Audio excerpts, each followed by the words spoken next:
Satisfied ka ba sa silver medal podium ng Alas Pilipinas sa ABC Nations Cup? O baka nakukulangan ka kasi bakit hindi gold? At ito na nga yung final score between Philippines and Vietnam, 25-15, 25-17, tsaka 25-14. Pero gayon pa man, historic ito para sa Pilipinas kasi na-try nila kung gaano kabagsik ang Vietnam na intact, tapos marami silang international exposure, tapos ang gagaling na nila talaga. At ito ay sina Gia Morado de Guzman bilang best setter, tapos Del Palomata as best middle blocker. And of course, best outside spiker naman si Angel Canino. O di ba? Nakaka-proud talaga. For other individual awardees, yung isa pang best outside hitter ay si T4 from Vietnam.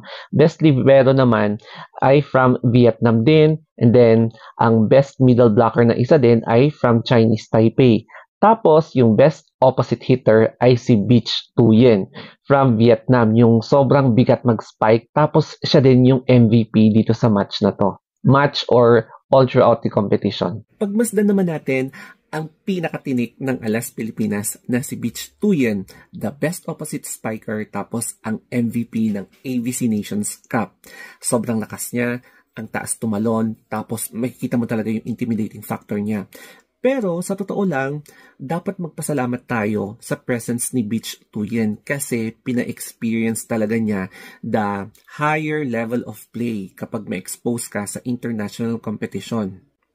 Tignan nyo ang Vietnam volleyball team. Hindi sila papalit-palit ng players. Tapos, consistent yung laro nila. And tignan nyo, as year progresses, talagang nag-improve yung kanilang level of play. Kaya no wonder, after Thailand, Vietnam naman ang sumusunod sa kanila na one of the best dito sa Southeast Asia. So hopefully, ganun din yung gagawin ng Alas Pilipinas para ma-improve pa yung level of play natin and more international exposures pa. Tsaka napansin din natin na ang mga Vietnamese national volleyball team ay matatangkad sila, and ang hindi natin napansin yung middle hitters nila na medyo mabibilis din sila, no, lalo na sa mga running spikes nila. Yun yung isa sa mga forte din na secret weapon ng Vietnam. Tapos alam natin na inalagaan talaga nila yung Vietnam team na yan. So kapag nakikita natin sa mga ibang international tournaments, sila pa rin, intact talaga sila. Ang isa sa mga nakakalungkot na mindset ng mga ibang fans ay bakit daw may mga import kapag PSL? Hindi ba nila nare-realize na malaki ang impact kapag merong mga imports? Kasi itong mga imports nakakapagdala ng international level of play sa mga local players natin. At syempre naman,